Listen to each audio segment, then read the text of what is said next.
Moore and Alex Morgan. I'm Phil Leva, and the YouTube comments are popping off already after a humiliating 2-0 loss at home to the Vancouver Whitecaps for the San Jose Earthquakes. I really don't have words. I'm thinking about that moment where Tommy Thompson It's going to be a very short show now.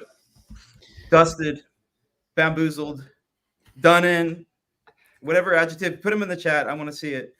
I like the dramatic pauses. I like the dramatic pauses. You got to use silence effectively, okay? I've been doing this for a little bit. I was podcasting before I did this show, so. The theater guy. That too. Jamin, let's hear your initial thoughts, because I already know what Alex is going to say. Well, look, I'm not going to come in here and trash players, which that seems to be very popular in the chat right now. I don't think it's the right thing to do. I think the players are who are out there are doing their best to be able to do something. I don't think that it's set up right now for them to have success. So you think about how this game started off. They started off, Vancouver plays a back three. So they started off in this idea of, let's play more of a 4-4-2. Let's have, Skane and Abobasi, both alternate staying high and coming inside and trying to connect. But the problem is they're outmatched basically 4v2.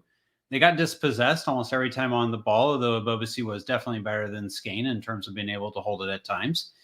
And then they couldn't create any attack because every time the ball went toward the final third, it basically got pushed back out again.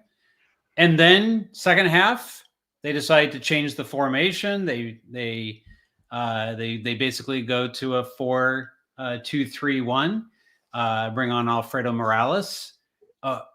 Looks good at times, particularly at the beginning. It definitely pushed the wingers higher, and it started to create some attack. And Pellegrino started to get into the game and got off a couple opportunities.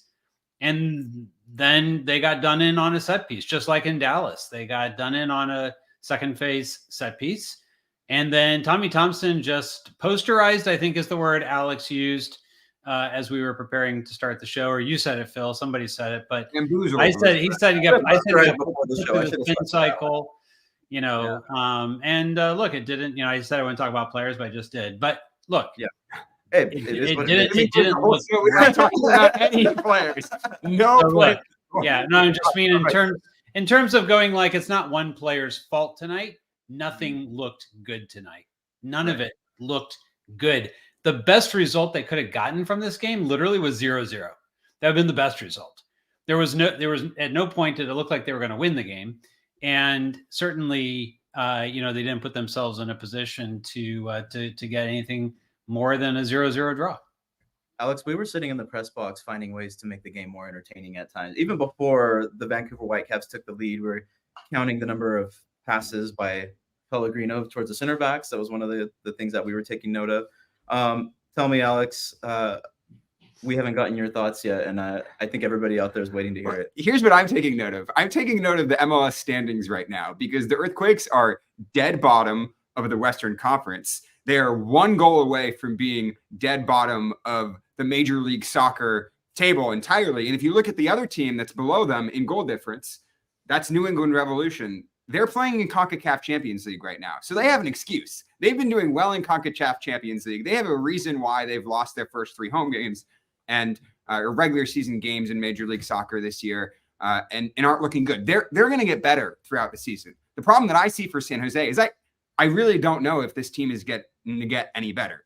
It's kind of dawned on me tonight that this could realistically be a wooden spoon year for San Jose. Oh. And it feels like the only thing that's standing between a wooden spoon year or at least a throwaway year and a season where they're competitive and potentially even good is getting a DP number 10 who can add 15 to 20 goals to this team. Otherwise, I don't see how they're going to do it. They have 2 goals from their first 3 games. This was the season that they said they needed to improve the offense. They have not improved the offense. They didn't play for 70 minutes with the 2 guys who scored their first 2 goals this season. Mm-hmm. Benji Ikanovich didn't get on until they were down 2-0. Preston Judd didn't get on until like the 70th minute. Christian Espinosa didn't look particularly strong tonight. Teams have already figured out how to defend the Earthquakes this season, and I don't know what the Earthquakes are going to do about it. And look, I sympathize with the players as well. I sympathize with Tommy Thompson as well. Tommy Thompson shouldn't be put in that situation. He shouldn't be coming on when the Quakes are chasing a game to defend, Fafa Picault, who, absolutely posterized him. That's just not a fair situation to put him in. He is gonna look stupid every time that happens. And honestly, felt a little bit like watching like a U10s team at times, because at least in the end of that second half, where I feel bad for the players, it's not their fault. There's nothing they can do to stop this from happening. It's difficult to watch. And tonight was really difficult to watch for Earthquakes fans because it's only 3 games in, and it's, already kind of spiraling. It feels and you make a really great point about the subs too, because even when Benji Kikanovic came on later in the match, we saw him come on for Carlos Grueso, right? Who you had criticized during after the last match, who did look better at times during this match. But the fact of the matter is, like, once Benji Kikanovic comes on, he's not playing. They're not playing in the, I'm sure in the way that they had trained initially. These were adjustments that were made in accordance to how the Whitecaps have been playing and the goals that they had scored. So there were already things that were in motion there, changing the way that they were set up offensively. But one of the things that we saw also was Pellegrino getting shifted towards the middle of the pitch, which I thought that was interesting. I thought that, considering how he had played throughout the match and the struggles that he had finding passes, that wasn't necessarily a benefit to the team, that they could have done better there as well. Yeah, I mean, you say that there are changes happening, and I see that there are changes happening. They don't seem coherent to me. I have no idea what this team's attacking strategy is when they're going forward. I don't know.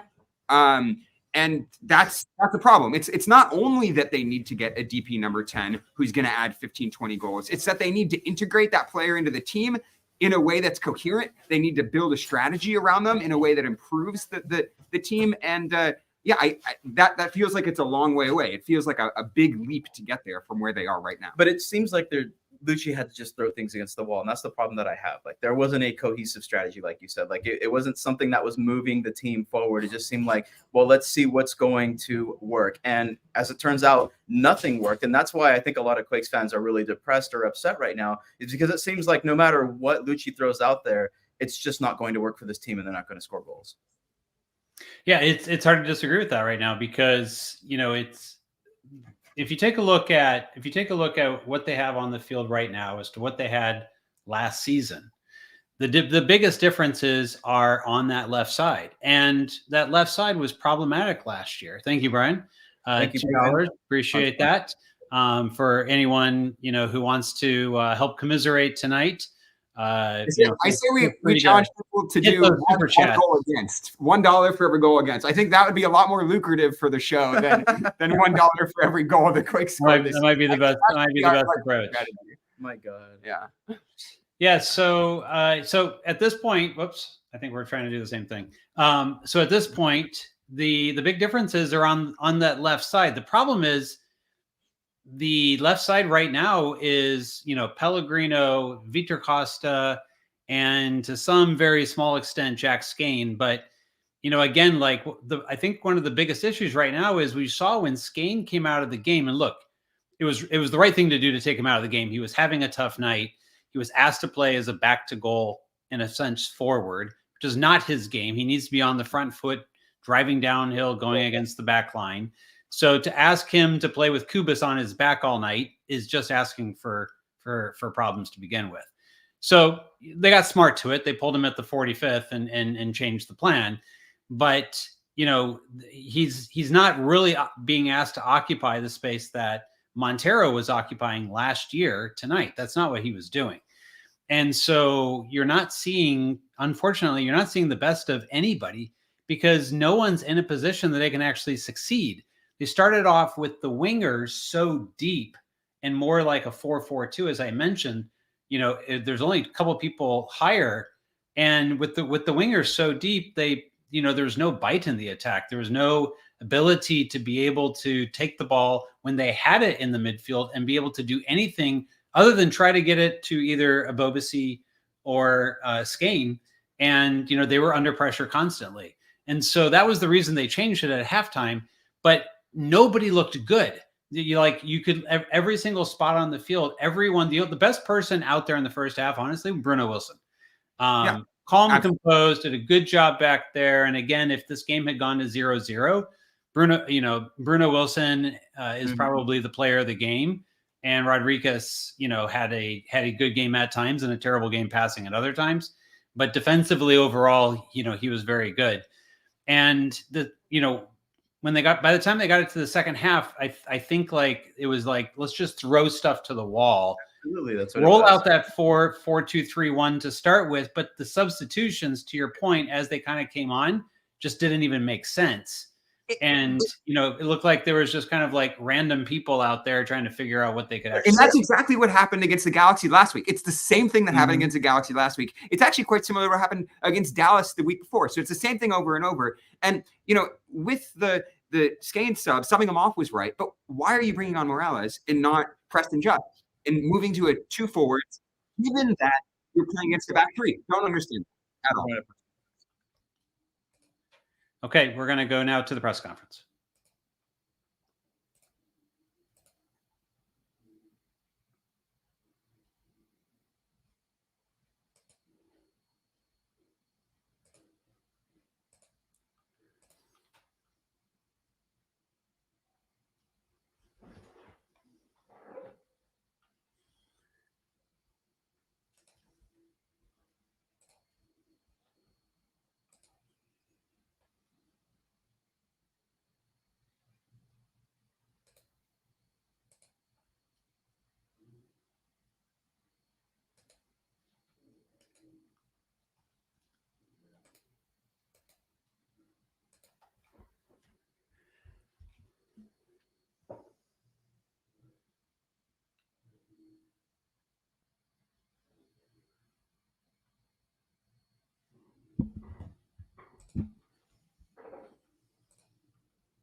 Okay, apologies. I'm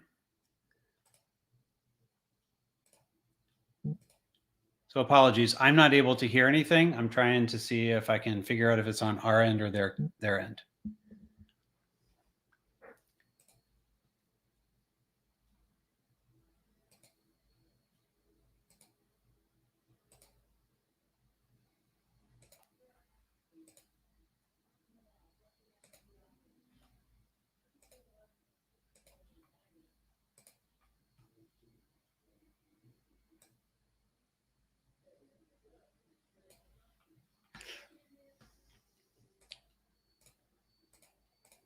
Focus on your role.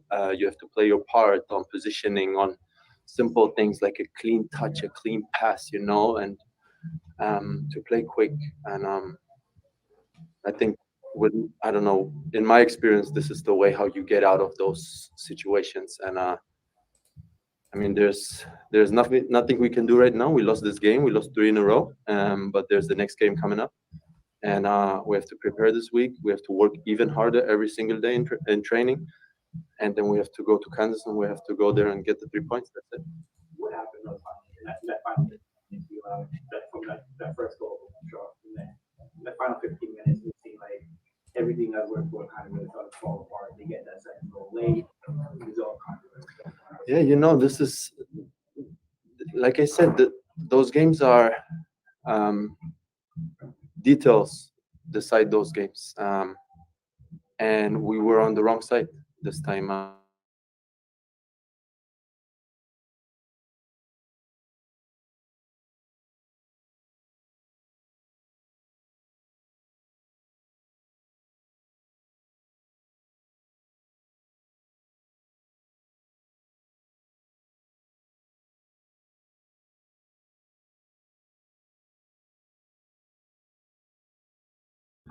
Rest tomorrow, enjoy maybe with the families, and then we come back on Monday, and then we have to go all in. That's it. Moving forward as a player, what would you like to modify in your game for Kansas? Thank you. I think the way we want to play, the way Lucci and the coaching staff wants us to play, is, in my opinion, very good. And we have to just buy in and execute. And we have to apply it on the pitch on game day. And that's how you will be successful. And this is how you how you win games. Can you talk about the scrimmage you had with Fop? I know you used a heart valve that he did on you, but did you feel that was any intentional that he did that to you? Um, In the 80th minute when the Fop came, you guys down the scrimmage. for me, I don't know. It was for no reason, to be honest. I went to him. It was maybe a very small foul. I tried to sell it a little bit. I got the call from the ref. I just wanted to go to him and say, I know it's almost nothing, but he called it. But then he went crazy. But that's how it is. It's emotions. I try to be calm in those moments. For me, it doesn't really affect me. But that's how it is. We move forward. We will now go to questions online. We will start with Jamin Moore. Jamin, can you hear us? Hi, Ryan. Can you hear me? Yes, we can hear you. Hey, Alfredo. Thanks for taking the time to talk to us tonight. Obviously, a rough game. You came in at halftime. It looked like the idea was to try to do a better job getting your wingers higher by giving you a double pivot in the midfield. Can you talk about just the tactical change that you were asked to bring and, how you felt that went, at least up until, you gave up the couple goals? Thanks. Yeah, I mean, I think the main thing was we have to find we have to get out of the pressure. We have to find the right spaces to play. We want Pele and Chris to get into good situations to go and attack, to get crosses, to go 1v1, and we also have to try to play inside through me and Griso. Jackson, obviously, we all know he's very good in tight spaces, and I think we wanted him to receive the ball a little higher up on the field, to make decisions, to find the right passes, and I think we found very good situations, but like I said before, we couldn't really finish the attack, and we came into good spaces and good spots, but then we lacked the final pass, the final cross, the final run, maybe, and it wasn't clean enough in the final third. We will now take a final question from Alex Morgan.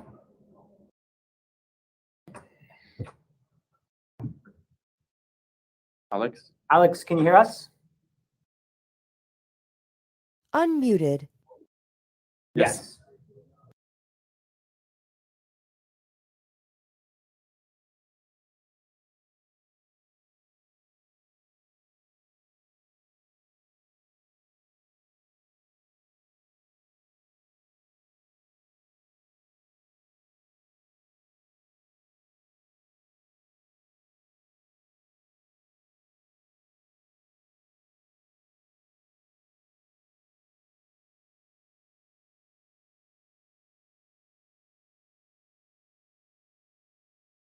I think it's this.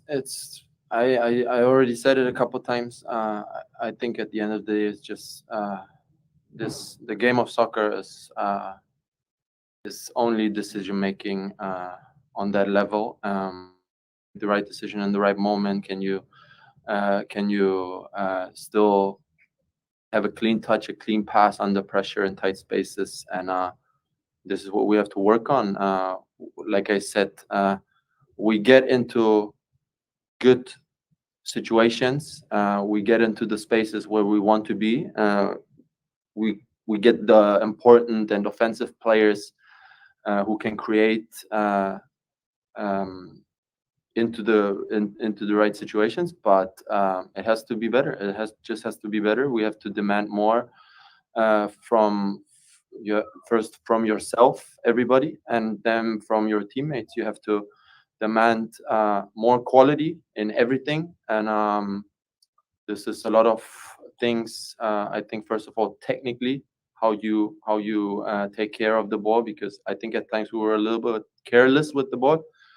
Mistakes happen. That's okay, but the intention has to be right, in my opinion. And like I said, it's fine tuning. I think that not everything is is a disaster or very bad, but we have to execute better. Thank you, everyone. We will be joined by head coach Luchi Gonzalez. There you go. The Hearing from simple, important things, right, is what Alfredo Morales had to share with us there. The simple, important things, the fundamentals, as we would call it, as we're training as kids, learning how to play soccer, baseball, or basketball, or whichever other sport, the simple things. And I think that's such a big issue here with this team. One thing I noticed in the first half is, yes, I agree with Morales that they were finding space, they were finding the situations, but he was saying it was the final touches and the final choices or movements, finishing. I don't necessarily think that's what it was. It seemed to me more like they were making the mistakes earlier on, and they weren't even making the second pass in the midfield. They would often find the space. Skane would be on the ball, as you had mentioned, Jamin, and then they would lose possession, or they wouldn't be able to get past the first line, even though there was the space ahead of them, as we had mentioned with Pellegrino passing back to the center backs. Alex, you asked him about what needs to change. He repeated himself in terms of the fundamentals, the simple things. I don't necessarily agree with that assessment. I'm interested in what you think. I mean, what that kind of says to me is that they haven't figured it out yet. Because I think you're entirely right. I think the problem is even earlier on the field than what they're saying. I don't think that they're getting their players in the right spots where they're going to succeed. So I don't think that's true. And you know, I'm a little concerned by the fact that that's not something that they're talking about. That's you know not something that they're addressing head on in those conversations and are all on the same page about. Because you know, I think you can point out a few fairly obvious examples. You know, Amal Pellegrino, he's most of the time in that game getting the ball pressed against the touchline, barely into the opposition half, and just plays it back to the center back. You know, you're getting Jack Skane with his back to goal, which is not where he's best suited. You're getting Jeremy Obasi. He was more connected, yes, but he's so far deep. He's so like far back into the midfield that he's not anywhere near goal to be able to actually be goal dangerous at all. They weren't even really able to get Christian Espinosa on the ball at all tonight. So all of those are examples of players who are good players not getting on the ball where they need to be. So I just don't see what happened the same way that you know he just described, and that's concerning to me because you know I think the problem is two steps before there, and it's going to take a lot more than just a little finishing and some clean touches here and there to get this team working. No, I think the problems you describe, Alex, were true in the first half, but not as much when he stepped on the field. The problems changed. So a lot of the things that you're talking about Obasi dropping deeper and, you know, Skane's problem, you know, controlling the ball tonight and, you know, the different ways that, you know, Espinosa wasn't getting into the game and Pellegrino was having to go negative because there was nothing positive for him to pass to. You know, all those different problems were first half problems. The game changed for both teams at halftime. I mean, keep in mind, like the halftime XG was like 0.03 to 0.11. I mean, you could be forgiven for coming on the show afterwards and going like, I don't even know what to talk about with the first half because there wasn't that much to talk about. But the second half was a different game. And Morales, for good and for worse, you know, was a part of why the game changed when he came on. It definitely opened up the game a bit. But also Vancouver very early subbed on 3 players. And, you know, I think it was Colin Etnier, if I remember in the chat, who's basically like, okay, they just put on all the counterattacking players right now. Right. And, you know, that's what happened. That started to create some problems. Yes. Thank you so much. $10. That's really appreciated. Thank you so much for your contribution. We really appreciate it. Yeah, absolutely. Thank you. And great crowd tonight. 117 people. Thanks everyone for joining live. I always say like you get the biggest crowds after the biggest wins and after the worst losses. And tonight's definitely one of those. I think they're here to see what Luchi Gonzalez says after this game. What I'm waiting on. I'm waiting to see what Luchi Gonzalez says. So we'll be joined. Hopefully we can get the better audio working this time. I'm not sure what was going on with the audio the last time there. But it was a completely different game in the second half. The problem was I don't think the Quakes were set up to be able to deal with the changes that Vancouver put on the pitch. I think they were focused so much on trying to put some combination on that was going to spark the offense that it just kind of left a lot of people not sure what their assignments were supposed to be. And Vancouver was able to continue to apply the pressure, you know, until those goals came.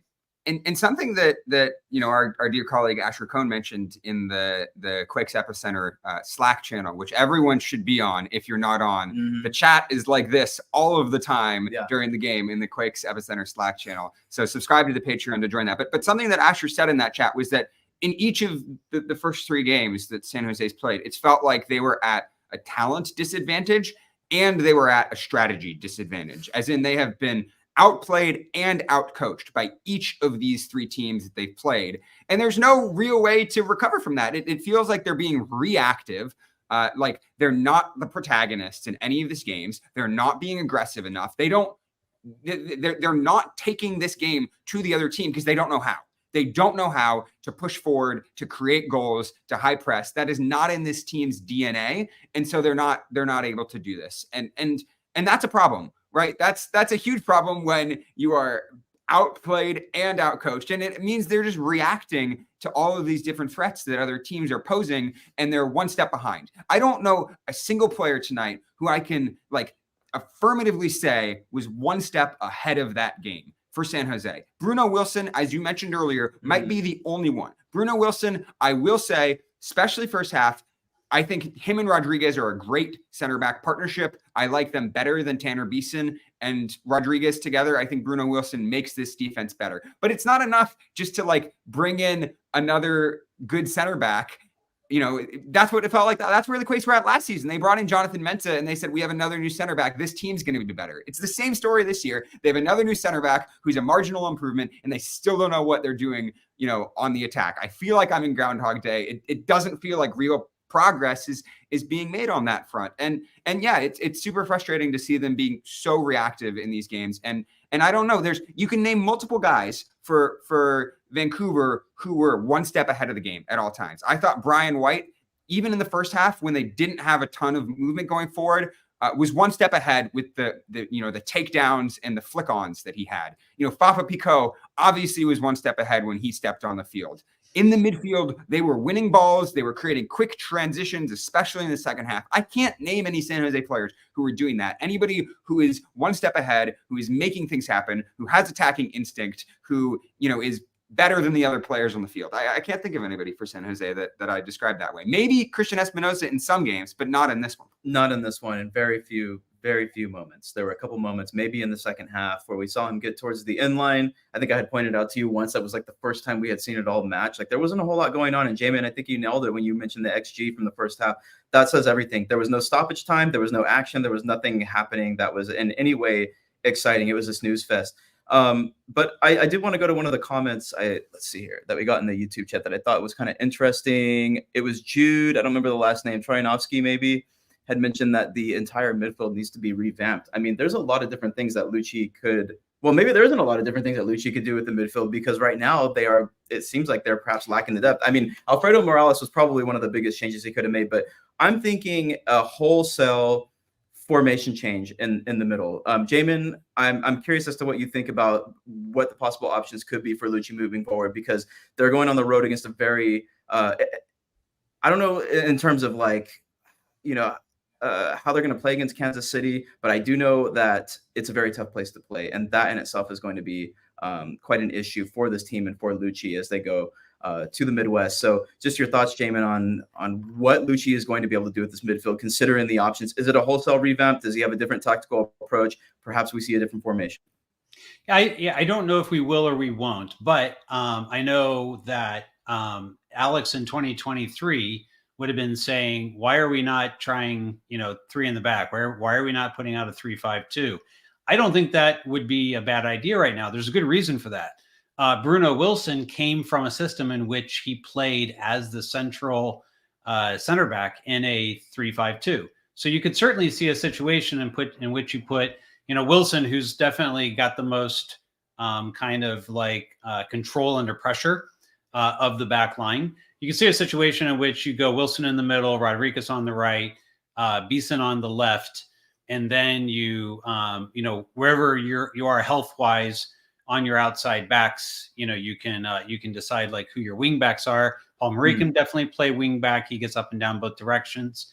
And one of the times that the Quakes did that last year, one of the times that I liked it was when they were able to bring Christian Espinoza in the inside and turn him into more of a forward and make him kind of a backline threat, somebody who could really kind of stretch that back line. I think that would be pretty interesting right now, because for me, at least, one of the things that the Quakes need to be able to do is actually be able to ask questions enough to be able to stretch the defense out to create more space. Tonight, Vancouver was so compact, the Quakes couldn't find the space to be able to go anywhere. So I know Alex is trying so hard to get a word in. Go ahead, Alex. Well, the only time it felt like the Quakes were able to do that tonight, it wasn't building out of the back. They were not building into the back at all. They could not break down Vancouver's block. Even when they broke a line, they had no idea what to do because nobody was there. So they just turned and played it back to the center backs. The other way. So the only time they did that was when they launched long balls up and kind of got lucky. That was the only time they did that. I think we saw them do that the best last season, when you're exactly right, Jamin, when you had Christian Espinoza on the halfway line, when you had Jack Skahan on the halfway line, actually making early diagonal runs and playing direct. So yeah, I think a 3-5-2 would help them do that. I think they need to change something at this point because it's been a disaster so far this season. The only concern I have is I have no idea, Jamin, who is playing left wing back for this team, because let me tell you, Vitor Costa is not a left wing back. He is a very incredibly average fullback in this league. He is defensively competent, and that's probably about the best you can say about him. Going forward, absolutely toothless, does not want to get forward. And even if he's, being a little more conservative and being told to stay back more, even when he finds space going forward, he's misplaying most of these balls. He's on the left, but weirdly doesn't seem very confident on his left foot at all. So, if Carlos Acapo is out, and Carlos Acapo is also not really a wing back type, I don't know who plays that role. I do. I would go ahead and roll the dice on Verhoeven at this point. Why not? He did well in preseason. I think, young legs up and down, the side could be quite interesting. If you're desperate, you definitely could go with Christian Espinoza, having to do a bit of that. But I think that's a little bit more of a desperation thing. I would like to see him kind of more forward and central in that type of situation. I'm just looking for, how do you bring a little bit of different look? How do you get the team, on the road to be able to get in a position where you might be able to defend, but be able to get on the counter, be able to use some of that pace. And I'm just, hey, look, I'm not saying it is the solution. I'm saying it's something that they could try at this point. I still don't think it solves the main issue in the midfield, though, because the main issue is they're not having midfielders who create anything going forward. I mean, Jackson tried a couple diagonal balls over the top, but that wasn't working. It's even worse than that, Alex, because when they do get those passes, like we saw tonight when Danielle had a brilliant pass all the way to the front of the formation, they are not collecting them and actually making something of it. So it's actually what Alfredo Morales was saying. The simple things are lacking as well. It's not just them finding the space. It's not just the tactics, but it's actually the performance as well. So this is a matter of both the performance on the pitch by the players being sloppy. In addition to that, the tactics simply aren't working. And that makes for the worst possible outcome, which is the way that the team has 3 losses right now. They have 0 points in 3 games, and that's why. Honestly, that's fine though. Most teams that when they're playing long over the top, unless you're Manchester City, your goal is not always to get somebody on the ball and get a perfect takedown. Most of the time, the goal is to get it up into a dangerous area and then have players collapse onto the ball and follow it up. But the problem is, even when San Jose opted to go long, they weren't doing that. It literally just felt like long, random balls over the top because they didn't know what else to do.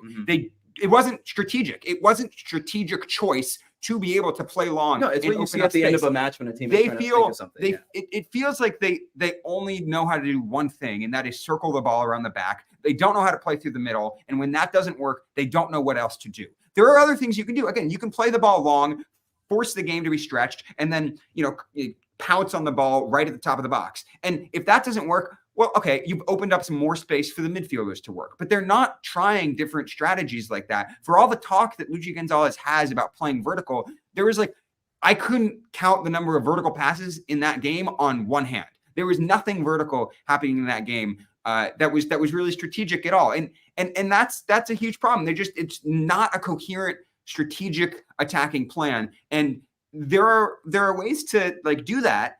But you know, I want to also like just mention that like the midfield is going to be a big part of that, right? The midfield need to be the guys who are stepping to that ball, who are putting pressure on, or who are playing through the middle. And right now they're doing neither. And honestly, like I don't see how you can do that with this current configuration in the midfield. And what I was going to say is I don't think the 3-5-2 solves that, right? You still have the three guys in the midfield. You know, you still have Morales and Grezzo and Jewel and Skane, and that's still going to stay the same. And look, like the second half change that they had to have Morales, Grezzo, and Ewell is absurd to me, because we know Jackson Ewell is not a number 10. We know as the number 10, he's not going to like push forward and create dangerous chances and play that final ball. So I don't know why they're putting him in that number 10 position if we already know that that's not somewhere that he's super comfortable. You know, there are comments about here about like the anger that, you know, I had last week versus this week. This week, it's just, I think it's right. It's exhaustion. It's disappointment. I don't see the way forward for this team if they're not like doing any of these things that they need to be doing. All right. In the meantime, I want to have folks check out quakesepicenter.com. If you haven't done so already, check out our website, quakesepicenter.com.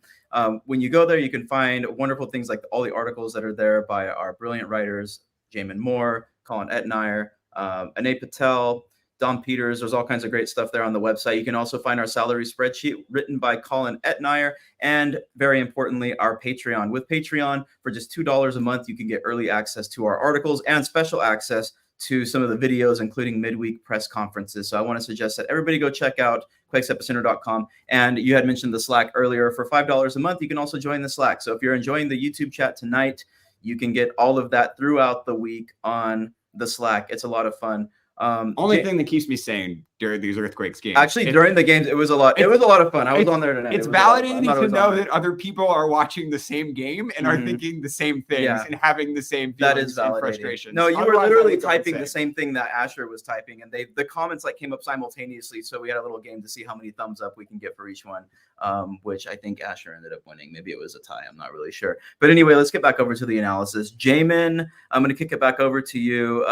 Considering where we left off, Alex disagrees with you on the assessment of formation, tactical change, the 3-5-2. I mean, I'm thinking what you're doing is you're changing the point of attack here if you go into the 3-5-2, right? And you put a lot of emphasis not only on the midfield, but also on the wing backs.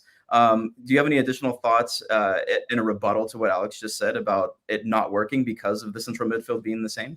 Well, the central midfield is barely different than last year, and it was effective enough last year.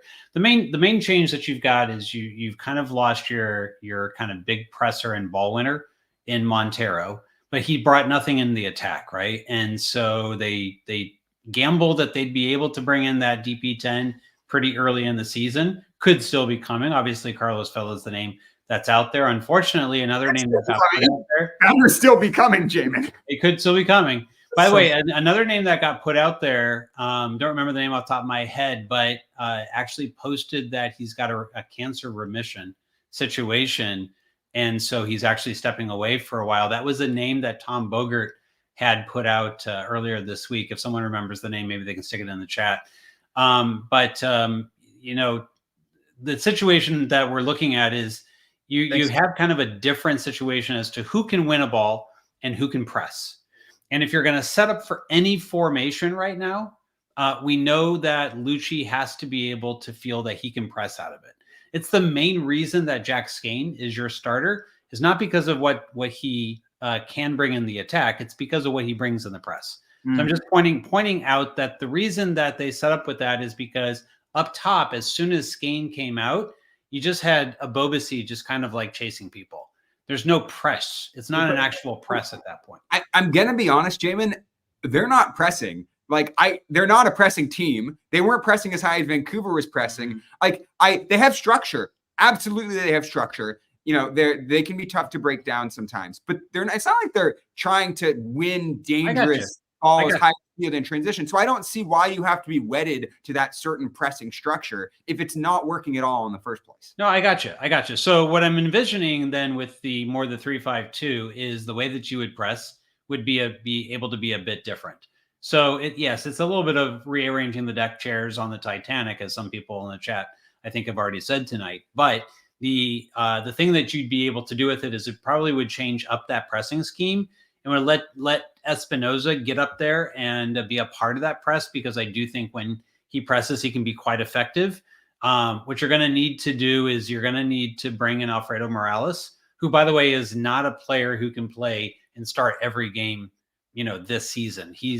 His age and his skills and everything, where he's at in his career, he's between 1,500 and 2,000 minutes. So you got to pick and choose, how much you're using Alfredo Morales. But I think if you're going to go with something like a 3-5-2, I think you have to be able to get Alfredo out there. He's the closest thing you have to a real ball winner. And, you have to set up with that double pivot. Now, the thing that is problematic is the Jackson Ewell question, right? Because in that kind of situation, if you're going to bring Christian Espinoza central, you probably would rather have Skane out there as a 10. Honestly, the best person you want to have is Nico Shakiris. Let's just be honest, but he's not available yet, right? Is he? I would think he's remotely ready for that. Let me explain, Alex. Instead of you just jumping in, just let me actually get the idea out here. So the thought process here is that if you're going to be pressing with different players, you don't need Nico to be able to do that press, and you don't need him defensively to be that important if you've got Morales out there. And that would free up Nico for some of the creativity that I think you're saying is lacking in the midfield. Yes, if you can get Jack Skane on the ball early enough with a chance to be able to drive forward, that also works. But if you're expecting him to be up high and be part of the pressure that you're trying to do, he's going to end up back to goal too much. And we saw tonight that didn't really work very well for him. So I think if you're going to do it, you have to be able to have somebody who's able to kind of stay back and support, and then be able to drive forward when the opportunity is there. Look, I think, and I don't think that's Ewell. That's the problem. I think the problem is that's not Ewell. It could be Nico, it could be Skane, but it's not Ewell. And so I don't know where Ewell is at, other than a Guerrero replacement in a 3-5-2. I think you've hit the nail on the head here. Is that clearly in whatever the ideal configuration of this team is, either Ewell or Guerrero are going to be out of the picture. And that's a difficult situation for Lucci, because in those two players, you have your club record signing, who was brought to the club by Lucci because he played for Lucci. And then you have your club captain who's from the Bay Area, or not from the Bay Area, but played college soccer in California and feels very much like an important figure in this locker room. So that's a really difficult situation for Lucci. But I feel like we're kind of on the cusp of what might be like a post Jackson Ewell San Jose Earthquakes. If you bring a new number 10 in, I feel like he might be the guy that's left out of the picture. I was, very critical of Carlos Guerrero last week, because defensively, Carlos Guerrero was not doing his duty last week. He was not doing his job last week. His awareness was bad. He was not tracking the runs that he very obviously needed to be tracking. Tonight was better. I will grant, clearly somebody gave him a stern talking to, because for most of those runs up until like the 70th minute when he was substituted, he was tracking most of those runs. He was making a point to stay goal side. So that was an improvement. And if he continues like that, then maybe it's Ewell who's out of the picture. But I just don't see a way that San Jose end this season playing with both Carlos Guerrero and Jackson Ewell in the midfield together, because it just doesn't offer them enough offensively. So yeah, so I realistically think maybe the issue is that you're building this team around Jackson Ewell, and that Jackson Ewell is not offering enough going forward and not doing enough defensively to justify that central role that he plays in this team. Look, the team is just too predictable right now. I mean, Vancouver was able to come out and set up a block, and the Quakes couldn't do anything with that. They couldn't break any lines. They couldn't do anything. They didn't have an X factor. There was no creativity. There was nothing happening. I think that's one of the biggest problems with the squad right now. And we saw Vancouver do something that perhaps the Quakes might have been able to do in times past. And when they threw on their speedy players and they wanted to create some sort of change in the match because there was a 0-0 deadlock, basically, they were able to do that with the players that they had. And I just feel like no matter what the Quakes are throwing out there right now, we're not seeing that. And yes, it did require a bit of a special moment from Ali Ahmad and what he did, past Tommy Thompson, and it was on a corner kick. But nonetheless, there was a tactical change that affected the outcome of the match, and I'm just not seeing that from the Quakes. But we should we got to talk about the Tommy Thompson sub just a little bit, because he got subbed on, put in at right back, and immediately got lit up. Not even 30 seconds. The camera hadn't even cut away from the third the sideline referee with the substitution board before Pico had just diced him up. I have no idea why Tommy Thompson is being brought on in that situation. When you're chasing the game, why him? He's a guy who maybe in 2021 you can justify that substitution, but it feels so clear that he is no longer at that level, and that he is on the team because of the presence that he provides in the locker room and not because of what he's doing on the field. And what makes it worse is that you have a guy like Oscar Verhoeven, who we want to see more of, who you were playing, in that rotation in preseason. We brought to preseason, who got good minutes in preseason, who looked good in preseason, who seems like he's ready for that kind of challenge. Why are you going to Tommy Thompson rather than Oscar Verhoeven is what I want to know. I don't get that. And it's a problem. And I think the bigger problem here is, okay, at this point, it gets hard to recruit the players that you want to recruit if you're 3 games into the year and you have 3 losses.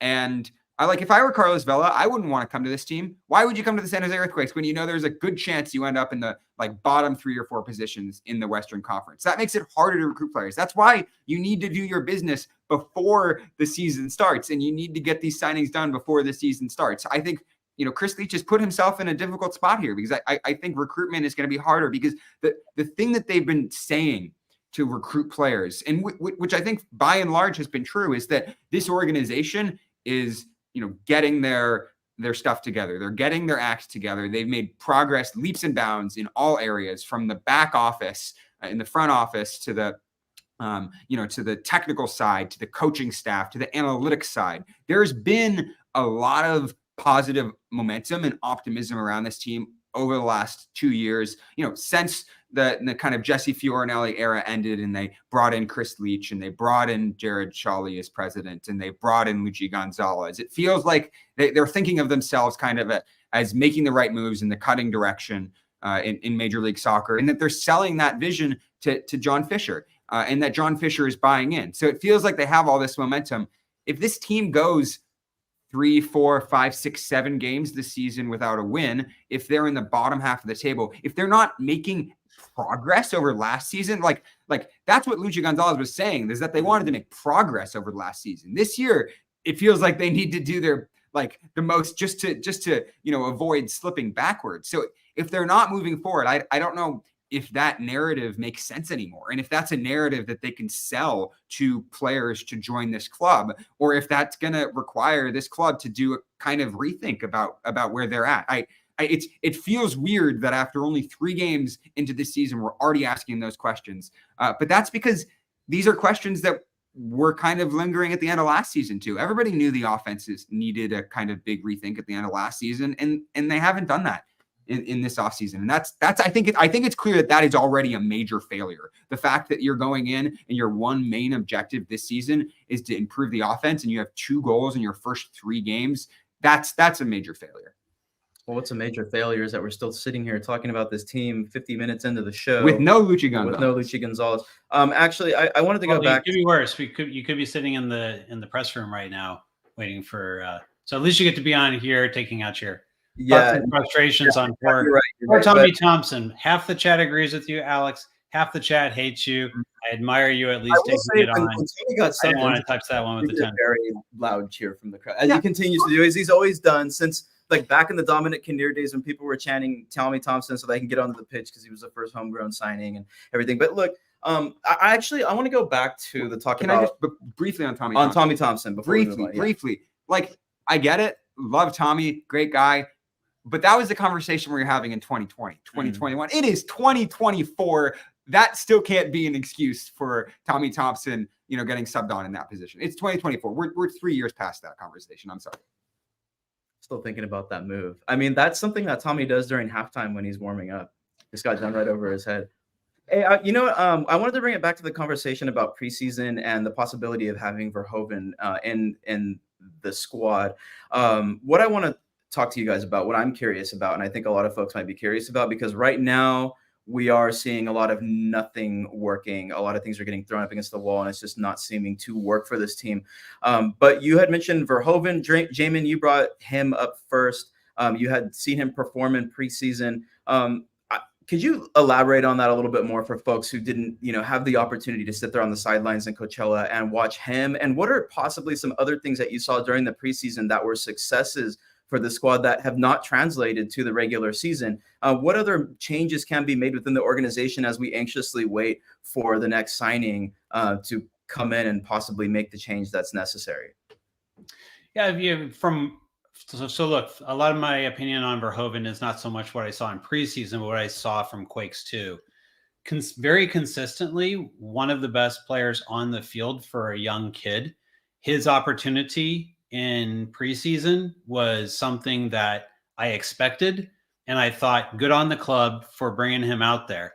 It kind of made the move for Vitor Costa a little bit like, do they really need this? Because I would actually like to see Oscar really kind of get that chance. Well, we see what happens, right? A Capo goes down and the depth of this team starts to get challenged. And, Tommy being out there, whatever your thoughts are on that situation, you can think of him as a legend. You can think of him as he should be in USL. We've run the gamut tonight over in the chat. And, Alex has kind of put it out there too. I just think at this point, what you're going to get out of someone like a Tommy Thompson. And what I want to do is I want to start looking at young players. I want to look at the Nico Shakirases when he's healthy. I want to look at the Oscar Verhoevens, because if you're in for a rough season, and yes, this is the 50th anniversary, this team should not be giving up on the playoffs. Obviously, after what happened with Sporting Kansas City last year, who the Quakes get to face on the road next week. But after what happened with them, any team should, even after 10 games without a win, should be able to feel like they can make the playoffs because it's possible in this league, as it was proven last year. So, look, tonight sucks, right? Last week sucked. The week before that sucked. There's a lot of suckiness right now. But it is possible to turn this around. And one of the ways that teams are successful at turning seasons around is by bringing in some of that young talent and giving them a chance to shine. Obviously, we all wish Nico Shakiris was healthy and that he had the opportunity to be out there right now.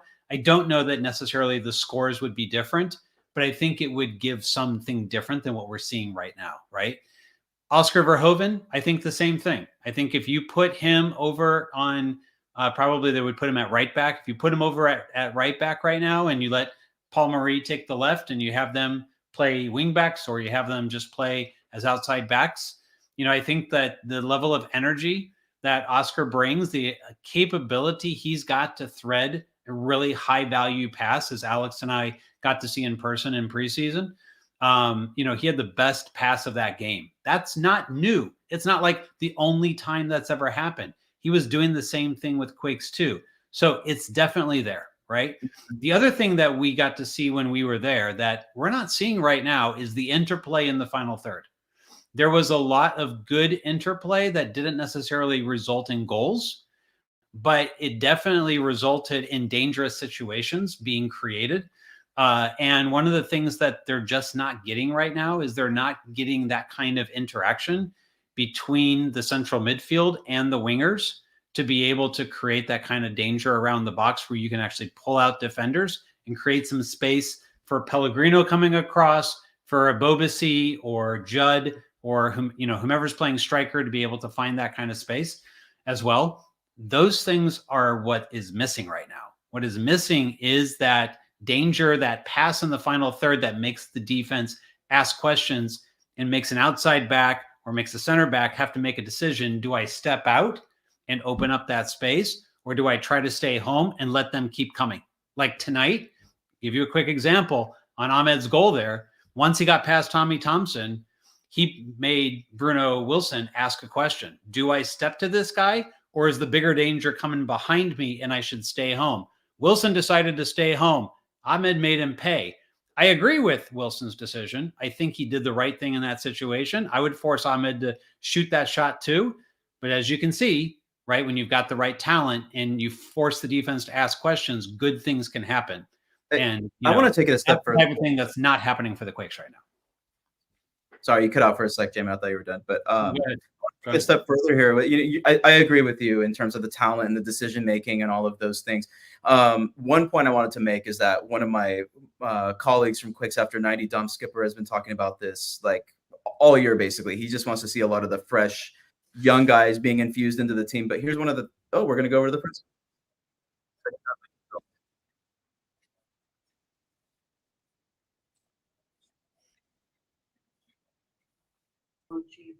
¿Qué piensa usted de la primera parte del juego y también del desempeño? Tenemos a Celebrino, que es un nuevo jugador, la constancia en la primera y segunda parte esta noche. Gracias.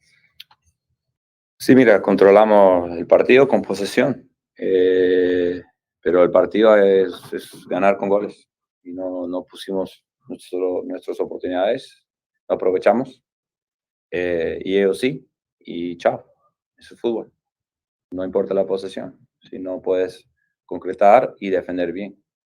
Y la verdad es muy, estamos en un hueco y lo sabemos que ya temprano nos ponemos en una posición con puntos difícil. Pero es importante ahora seguir trabajando. ¿Qué se puede hacer? Seguir trabajando, no estar satisfecho, no rendir, digo, no parar de trabajar, no parar de tener fe. Hay varios equipos en la liga, esta temporada es muy larga, pero se concentrar en las cosas paso a paso. Esto duele, pero cada partido que pierdes estás un partido más cerca a ganar y tenemos que seguir creyendo en eso. Pero hay competición y si no aprovechamos oportunidades, es difícil mantenerlos. O sea que la competición está ahí en el equipo para mejorar individualmente y con eso vamos a mejorar colectivamente. We'll start with questions in English. We will start with Michael Roberson. All right, Coach. 3 losses. Are you at the point of frustration? And if you are you more frustrated that the 2 of these losses are at home, and you want to have a home field advantage? But are you at the point of frustration at this point? Yeah, look, this is not how we planned to start the year. You know, we made some changes in the off season that we expected positive. You know, the integration, the timing of it, was right before the season started, and that's not easy. But like I said, every team is dealing with similar things and challenges in integrating new players. So, look, I thought we had control of the game. I had no doubt we were going to, at the very least, tie, and if not, score and push for the winner. But it doesn't matter how much possession we have. We don't put away chances and deny theirs. And they were efficient, and we were not. You know, we could have been a little sharper in the attacking third. The last pass, the last combination, the ball in behind, the run in behind. You know, those things needed that extra energy and belief, and just in synchronization, and it's not there. It's not there yet. And I'm responsible as the coach to find a way to get these guys ticking, because they have it. This group has the ability to beat anybody, home or away. But we're not getting it done.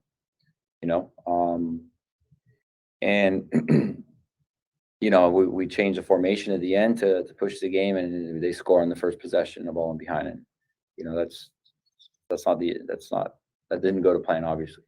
So definitely frustrated. We're in a hole, and the only way to get out of it is grind and dig ourselves out. You know, we have to dig ourselves out, and it's going to be one moment at a time, one day, one training, one step at a time. It's not, we can't be, nobody in this team is going to be talking about playoffs. We're going to be talking about how we can get better this week in training and be better against Kansas City, no matter who has possession or not. I thought we pressed quite well. I thought we got a lot of pressure on the ball. We won a lot of balls with forcing them to play direct, but we didn't reward ourselves with the ball. And that's a collective. That's me as a coach to help figure that out. And I will say there's spots up for grabs, competition. Like we've got other players that, whether they came in or not, young or not, experienced or not. The best way they can be committed to this team is compete and fight for spots. Obviously, the collective and the unity is going to be key. But the best way they can be committed to how we're going to get out of this hole is fighting for spots and grabbing opportunities.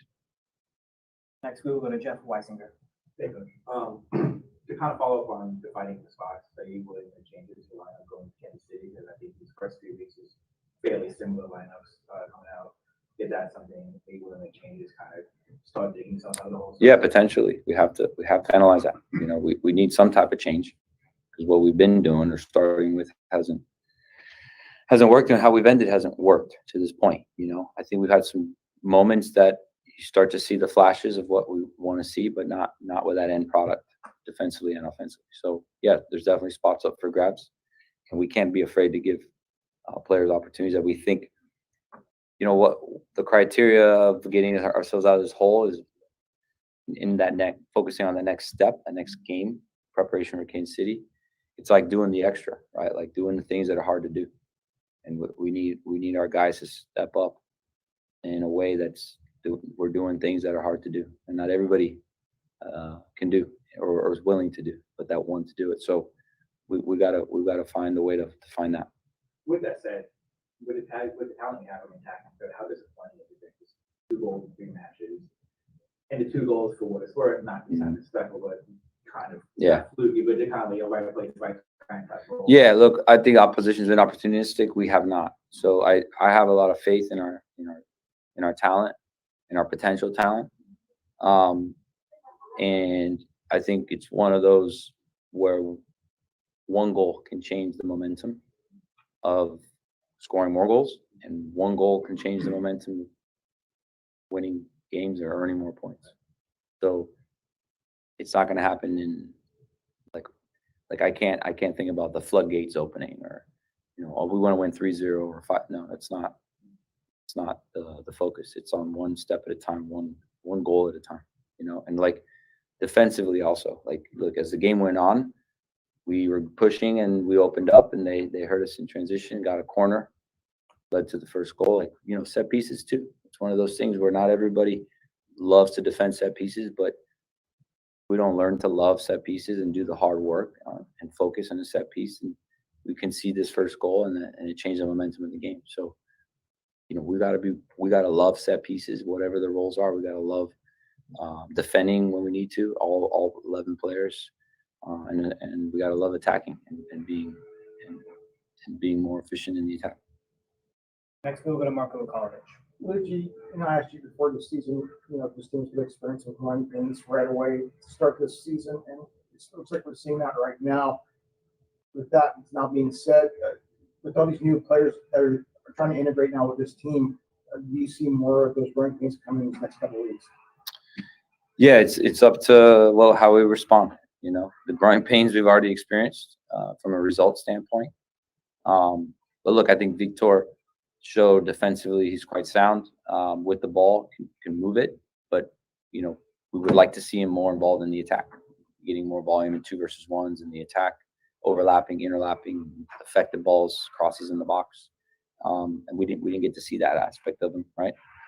Look, it's tough having a Capo down. He's a really important fullback, but Paul has attacking experience and characteristics as well, and you know, we want to.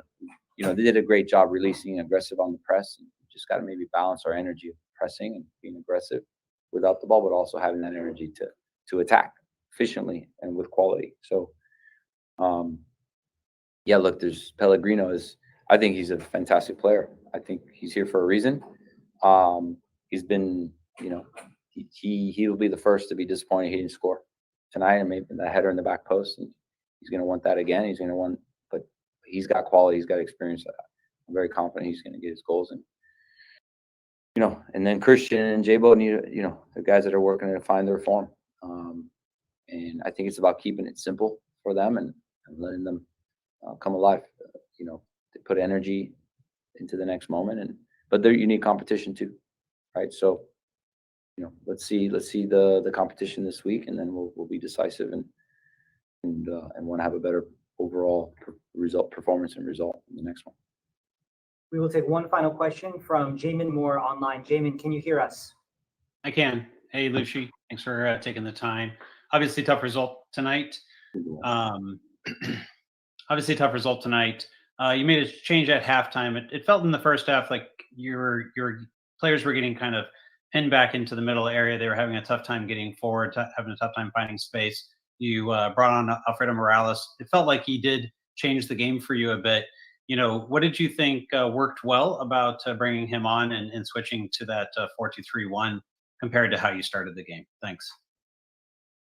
Yeah, look, I thought Jack Skaten did a pretty good job getting the ball in pockets and having the intention of accelerating the attack and turning to dribble, turning to combine, or play the way he's faced, bouncing it and finding a third man that can then be free to accelerate the attack. So, you know, it just did it die? No, it's not. So it's you know, Jack has those qualities. It just wasn't maybe as efficient and I would say as sharp as we would have liked in that spot, and so we made a change. But Jack's a young player; he's going to learn, and he'll bounce back. We thought with Alfredo, we could give us some good ideas between lines, playing forward. Jackson finding those pockets, and then Jackson kind of spraying it and having the last pass. I thought the way we started second half was quite good. 15, 20 minutes in, we were creating much more volume in the attack, high possession, attacking wide triangles, balls in the box. We almost scored, but it kind of fizzled and faded a bit. You know, why I'm going to have to look, is it the physical, the emotional? Did Vancouver do a better job absorbing, getting more compact and not giving us space to maybe circulate the ball and have effective combinations top of the box? So, you know, we're going to have to see that. But, you know, that was the idea. And then, you know, getting Benji on the field with energy, Buddha, you know, young players that are still trying to, you know, score goals in this league, and they have the quality to do so. So, I mean, we pushed it, and maybe it opened us up too much, and you know, that's the game. That's the game in Vancouver. We're efficient. Go ahead.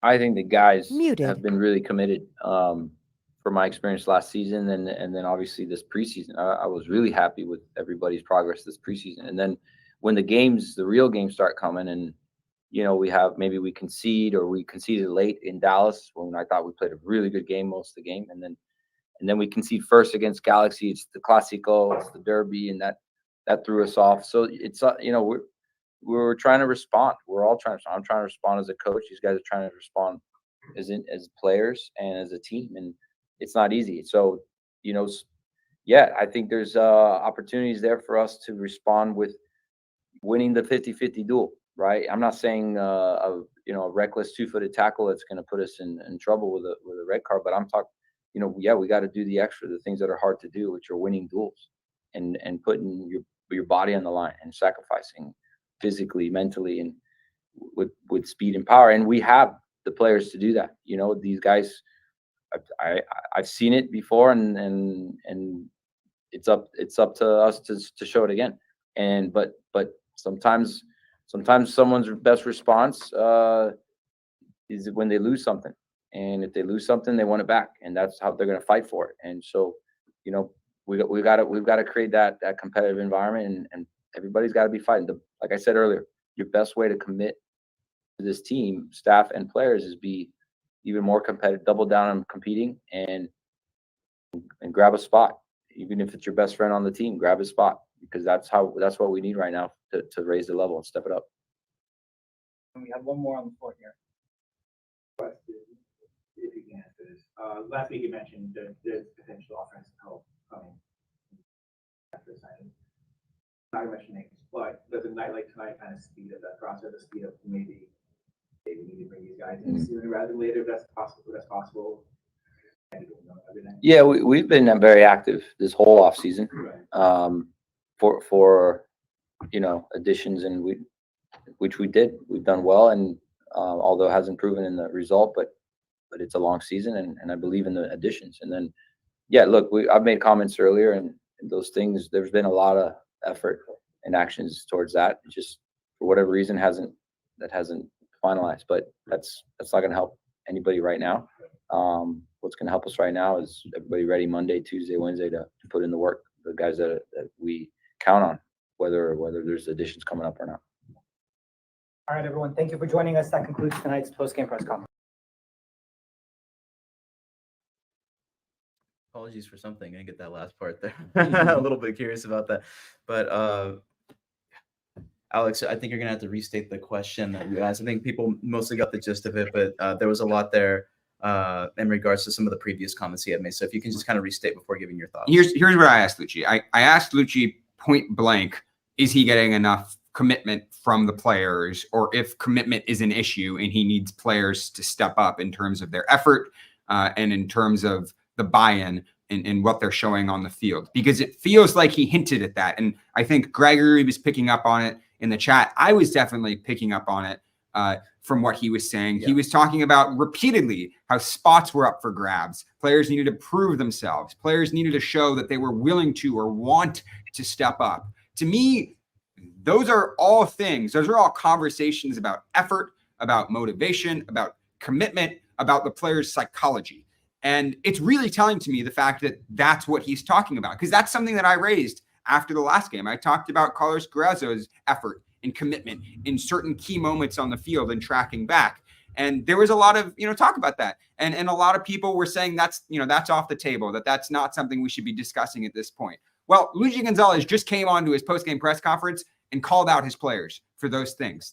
That the first time I've seen him do that, I think, is calling out his players in terms of what they were showing on the field. If he wasn't saying the things we were saying on the show. He wasn't saying, oh, structurally, this attack isn't set up in the way that I want it to be set up. Tactically, we're not making the right decision. He didn't talk about structure. He didn't talk about tactics. He said that players need to step up and people need to prove and show who wants to be on the field. That is about the most damning, indicting thing we've heard from Luchi Gonzalez in terms of his players. He seems to think that he has set them up in a way that should at very least allow them to be more competitive than they are, and the players need to show that. So that's what I asked him. He didn't give a direct, straightforward answer. He didn't say yes or no. I think there are still some things that are implied in what he answered. He credited the work and commitment that they showed in preseason, which may absolutely be true. He did not credit the work and commitment that they were showing in these games. I think that's perfectly true. I think you can be working hard off the field. You can be motivated in preseason. And when you suffer a few key losses early in the season, as they have done, you can respond poorly and you can stop showing that. And it seems to be that that's kind of what happened. He also said that they need to work on creating a competitive environment, that they have to create a competitive environment where guys are fighting for spots. To me, what that means is that the environment is not competitive enough right now, that they don't have that right now, and that they need to get there. So the fact that he wasn't giving a straight answer on that, the fact that all of these things were implied in what he was saying and everyone was picking up on it, I think it shows that at this point, their psychology is not in a good spot. They're in a rough spot. You could see that based on after the game. He had the entire team, it seemed like all the coaches, all the staff, everyone huddled around the field for a long time. That was not something we've seen before. That really strongly indicated to me that they're in a difficult spot mentally, and he is challenging them to step up more, and he expects more out of them. And I don't see how you can analyze it any other way for all the folks on Twitter wondering.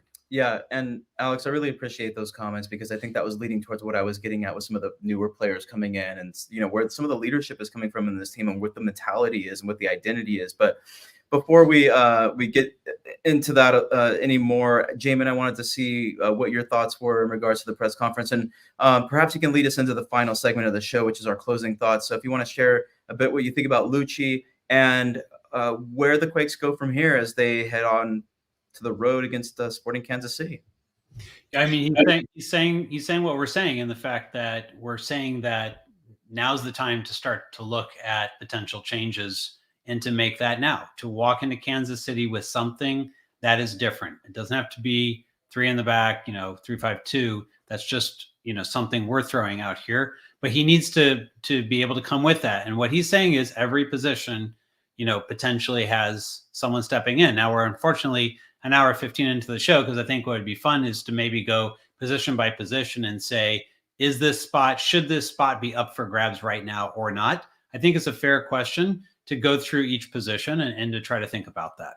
I think unfortunately, I'm not sure 118 people want to stay around for that conversation. Jim, I think you can do the inverse. And the only spots that I think are 100% nailed down are Danielle Rodriguez, Bruno Wilson, and Christian Espinosa. I don't think any other spot on the team is 100% nailed down. I think Paul Marie is probably in that lineup as long as Carlos Acapo is out. But 4, maybe 5 positions are nailed down. Everything else is the other one that's going to be nailed down is going to be Ewell. Whether you agree or you don't agree, absolutely, and I know a lot of people should not be nailed down. Should not be. And I'm with you, and I think half the chat is with us and half the chat is not on that. But I do think that one in his mind is going to be nailed down, and I think your captain is going to go out there regardless, as long as he's healthy. So, Jamin, but here's the thing: that would be the 5th one. This is the point that I was getting at, and actually why I agree with Alex that it should be a serious consideration that Jackson Ewell should, his position, his starting position should possibly be on the chopping block. Oh, I agree. Well, and I know, but the thing I is, just don't think it's realistic. That's all. I just don't. To me, it doesn't really matter who wears the captain's armband, but I think the leadership has to come from somewhere. The team's identity needs to come from somewhere.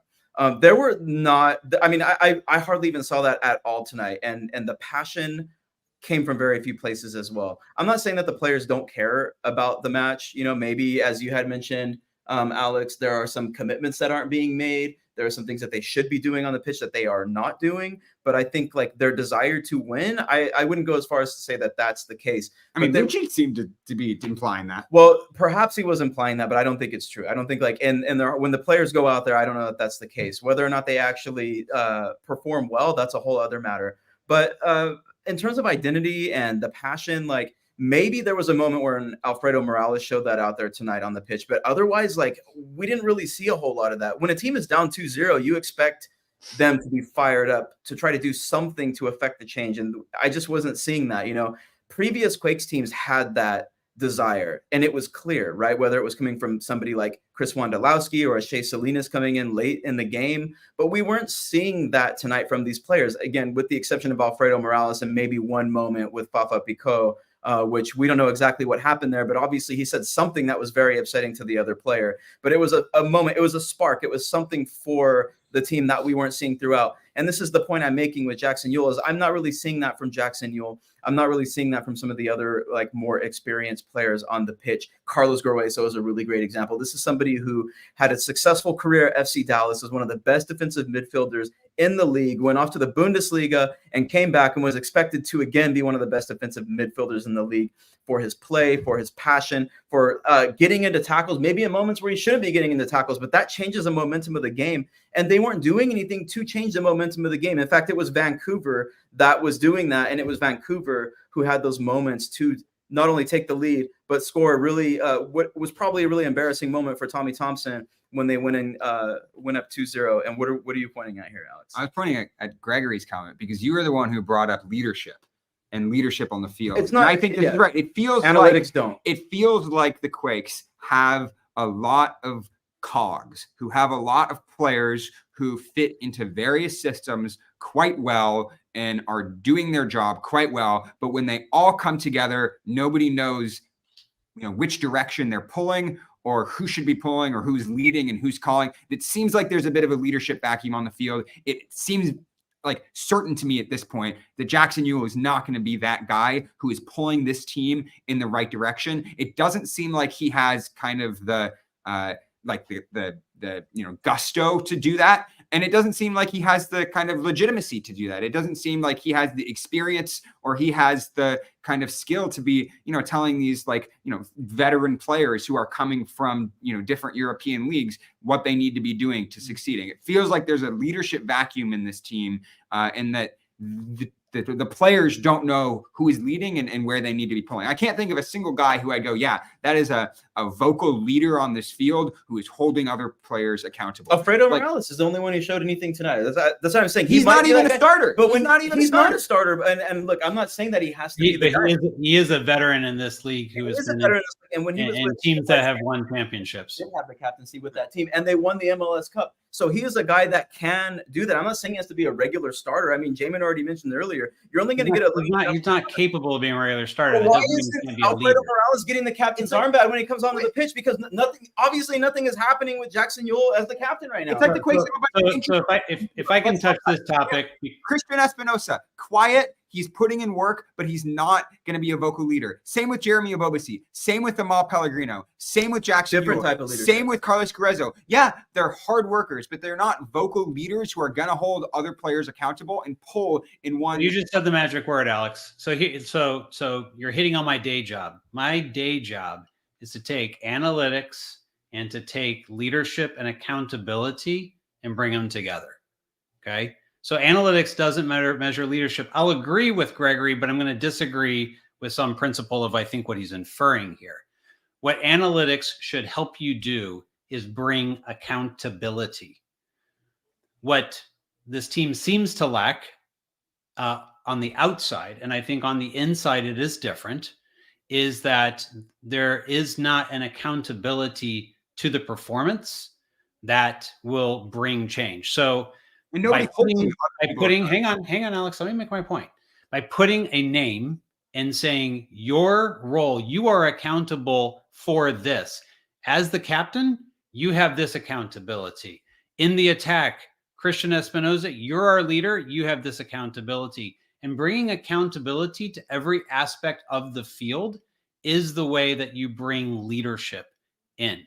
It doesn't need to come from some single vocal captain, but there does have to be accountability. And that accountability starts with Lucci. It does. So Lucci has to be accountable to these things. If he cannot be able to get the players to be accountable to what their roles are, then at that point, there has to be a change. As much as I like Lucci, his personality, he's friendly, he's maybe the nicest coach that we've had in here for a while. And I think Alex knows this because we got to spend a little bit of time with him in the last couple preseasons, particularly. But he's a super nice guy. But at some point, he has to be held accountable to the performance of this team, and he has to have players step up. I didn't think this is where this is going. We're 3 games into the season, and Jamin is talking about Lucci Gonzalez's accountability for performance. I'm just saying that if the team is not going to hold each other accountable to their particular roles, right? If players are not being accountable to their responsibilities that they're supposed to be doing, then the player has to be changed, right? And you find somebody who will. I think that's what Lucci is getting at. I think what he's getting at is I have a set of things that I am expecting. If I put you in this position, you're going to step up to. And what he's saying is some people are not stepping up into that accountability that they're supposed to have. And so if they're not, I'm going to look at changing that. Why? Because my ass is on the line. Because I have to be accountable to what they do that I'm asking them to do. And I want to give Lucci credit. And if he keeps giving players passes because of how much they get paid or whatever the case is, because the fans think this of them, then he's doing a disservice to himself. He's doing a disservice to the fans. He's doing himself a disservice to the front office. There has to be accountability at every single level. That's a great point, Jamin. Thank you for sharing that as well in regard to your experience and expertise in the field. I think it really helps the discussion. Alex, I want to go. We got to get to the last part of the show. Jamin gave most of his final thoughts here. And Jamin, if you have something else you wanted to add at the very end, we'll bring you back in. Alex Morgan, your final thoughts before It was the just getting fun. We I can talk know. for another hour. Bro, it is. Well, I can do this all day. This is what I do for a living. I got to drive back to Pittsburgh, and it was a horrible game, and I got to think about this the whole way. I do want to thank Phil, because Phil, before this episode of the Aftershock, had been saying, we'll keep this one to under an hour. Today is not the day we want to dwell on this performance. No, it's been a good conversation. So I appreciate Phil for sticking around for an hour and a half here, because he's got a long drive home, especially considering Lucci, made us wait an hour there, which was frustrating. So, I think that's what he was apologizing for, to be honest with you. I think he did apologize for that at the end. And that's fair. Appreciate that. Whatever happens. My concern, these 3 games are behind the Quakes, is how they're going to approach these next 4 games. Because if you look at their next 4 games, they're playing the 4 teams directly above them in the Western Conference: Houston, Austin, Sporting Kansas City, Seattle. Directly above them. Those are realistically probably going to be the teams who they're competing with directly the most this season. If they go and they're going on the road, Sporting Kansas City next, tough challenge. If they go and lose, then they don't get a result at home against Seattle, and they struggle, and they come away with fewer than 4 or 5 points, I think they're in a ton of jeopardy of the wheels coming off this pretty quickly. I think these next few games are going to be massive for this team. I think realistically they need to get probably 2 wins under their belt in order to feel like anything is for certain, anything is solidified. Because then you're thinking 6 games out, do they only have 1 win after 6 games? That's not good enough. That's going to keep you as like a basement dweller. They really need, it's actually 7 games. They need 2 wins out of these 7 games in order to feel like anything is certain. And that's going to be really difficult. They have to think outside the box. They have to have a massive step up from the players, and they need a little bit of luck to make that happen. I don't know if that's going to happen. I think the jury is completely out on whether or not they're able to salvage anything in that stretch of 4 games. All right. Jamie, did you have anything else you wanted to add before we close it out tonight? No, I think I said everything I needed to say in that last bit there. Well, I appreciate you both very much, and I appreciate everybody for you, Phil. Yeah, thank you. We have a great audience tonight, so I want to say thanks. I mean, 111 people sticking around for an hour and a half. Are you kidding me? This is probably a post-game show record.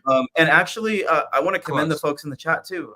Sometimes after losses like this, it can get really frustrating. You can just start saying bad things about particular people, particular players, and it was pretty civil. And I hope that we continue that as we move forward with this show. It's okay to let loose a little bit every now and then, but y'all kept it civil, and that's something I respect a lot. So thank you so much for that. And I, again, want to direct folks over to quakesepicenter.com. Check out our social media as well on Instagram and X. You can find us at Quakes Epicenter. And be sure to check out the Patreon. Like, I personally really enjoy it. Like, even if you only can do like a little bit down or something, it's right there. There's we made it easy for you to become a patron. It's like, look how easy we made it. Look at that. But is it easy if they're on their phones right now? Maybe if they're on their computers, then they can do it. But if they're on their phones, it's not. So quakesepicenter.com, follow us on social media, and check out the Patreon. Like, the point I was going to make is that the early releases and the videos are totally worth it. Like, I really enjoyed watching the press conference footage from this week. There was a great interview with Amal Pellegrino. I got to know a little bit about him and how he feels about fitting into the team and what it's like moving to San Jose, and like just so many interesting things that go a little bit outside of the game itself, but are incredibly interesting. There are a couple of donations that were made during the show. Again, I want to thank Brian so much. Brian Hoovler, thank you, ES, for your $10 donation. It really helps the cause. It keeps us to keep doing these shows. It keeps us here late at night.